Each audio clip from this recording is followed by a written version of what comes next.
my level of success, right, it was like I had the things that I thought that I wanted, and I wasn't necessarily happy. I used to think that all of those things bring you happiness, and it's so cliche because we always hear rich people say it doesn't, and we're like, okay, girl.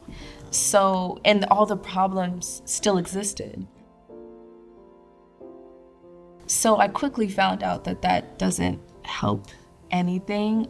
It obviously it's how we survive, but I think that on the bigger picture and bigger scale, it's not just about me getting the things anymore. It's more about the path is going to give me everything I would need, and I just need to trust the path.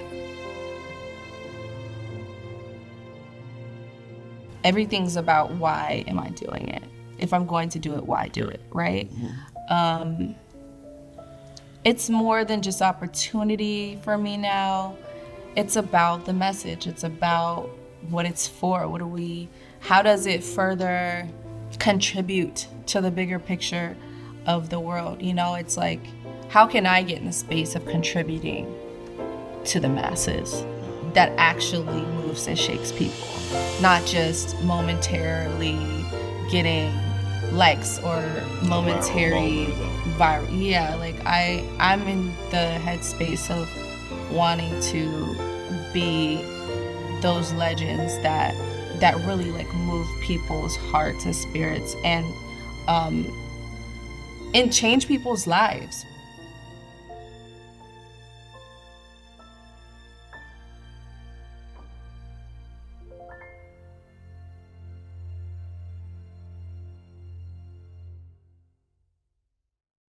What fuels you now, currently?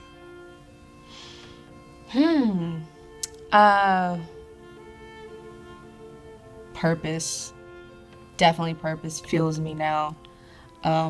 You can only do so much yourself sometimes that you're just waiting for opportunity.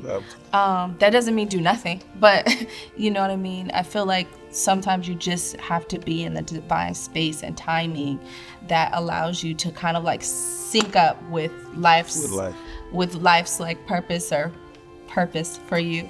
And on Empire, everything happened so quickly. There's a lot that happened within those 6 years that was like a whirlwind. 6 years, just Yeah. I feel like I was just kind of like in the middle of a tornado. I just was like, there was just so much happening at once, and I had to really understood after doing that experience. I really understood the essence of being present, because so much can happen and you're not even taking it in. And there's so much to take in, but being present allows you to actually enjoy everything. So yeah, that's why my mind, when you ask that question, I'm like, gosh, there's so many. There's so many things. There's so many moments that were like really cool. You always kind of have to go back to get some inspiration. Otherwise, you become a carbon copy of what's going on, right? And you TikTok trend. Yeah, and you want to keep it authentic to yourself, and also like maybe get inspired. So I think inspiration is always one of those things where you just go back. You just go back in time. So like I'll go back to when Beyonce had her first tour. Like just watch that live, because it keeps a level of growth in my mindset, because nowadays people forget about growth. So it keeps me kind of grounded when I get to go back to Janet Jackson's first tour. Yep. And there's no glitz and glam. It's just a curtain and like her and her band just jamming out. Yeah, so it allows me to like stay grounded in the fact of like, okay, cool.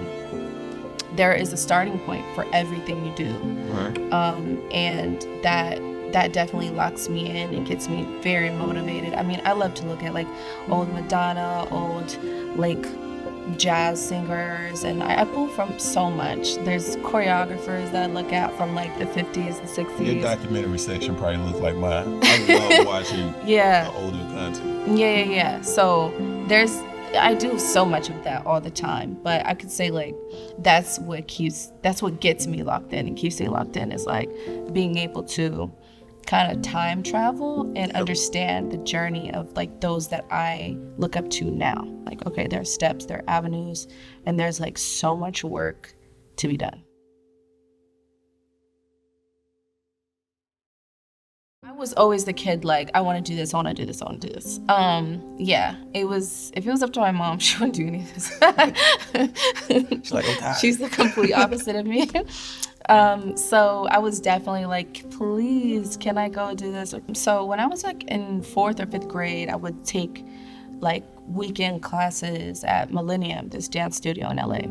And I would do Saturdays, and I would do, tap, hip hop, and vocal. So I was doing everything. And I just really got into the theatrics from there. I was just a kid sitting at home, like you said, in front of the TV, looking at Disney's Channel and Nickelodeon. And at that time, in the 2000s, it was like those shows were really, really big. It was making those channels, those networks really, really big and popping. And it was like, I want to do that too. Like, I want my own show. I want the Disney wand and all that. I wanted all of that. So it was just all things entertainment, all things creative. That's where I was. There used to be like on the radio, there would be like these like casting calls, like little like commercials. Yep. Like, oh, we're looking for, such and such show this Saturday, come audition, whatever. So I would hear those types of things and I'd be like, oh, I want to go do it like so bad, I would ask my mom to do stuff like that. And actually I did do that. I auditioned to be a part of the Kids Sonic dance team. Wow. Yeah, there was like hundreds of kids. It was like 400 kids. It was crazy. I had like the number on the front. It was like so serious. Contestant 87. Yeah, I didn't make it, but it was cool, Y'all gotta send that new number there.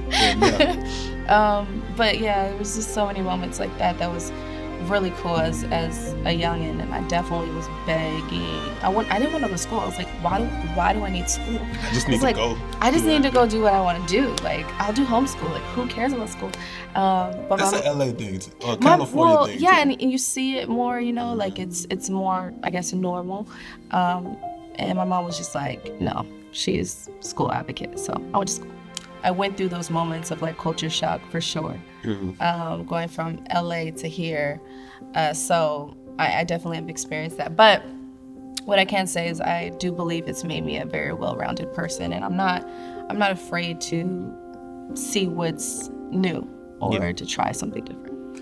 I've definitely grown up in it in a way in the industry. So I think that like the seasoning is there, but there's still so much more to be done. I try to keep up with like actors, so like I'll type in Julia Roberts and then I'll see like what they're doing, or another one of my favorites is Regina King. I love her. Yeah, right. I love her arc and like all of the different films that she's also done too, and TV shows. She was in a really great TV show that I appreciated. Boondocks legend. Oh my gosh. And then that, like, her versatility is crazy. So, yeah.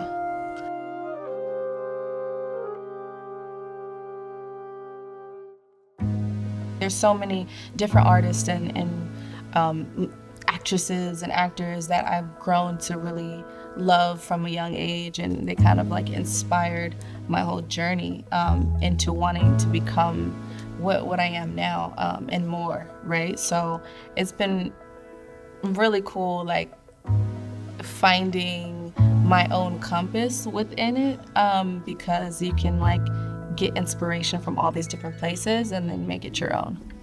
I think you get so many people who, when you ask them kind of what their plans are, what's fueling them, a lot of times it's me, or what I didn't get, and you're in search of how do I help people. Thank you. I really appreciate it. I appreciate this too. I plan to do this again in about 5 to 10 years, and we can talk about this interview. Period. I love that. Let's do it. All right. Be a little month. Thank you.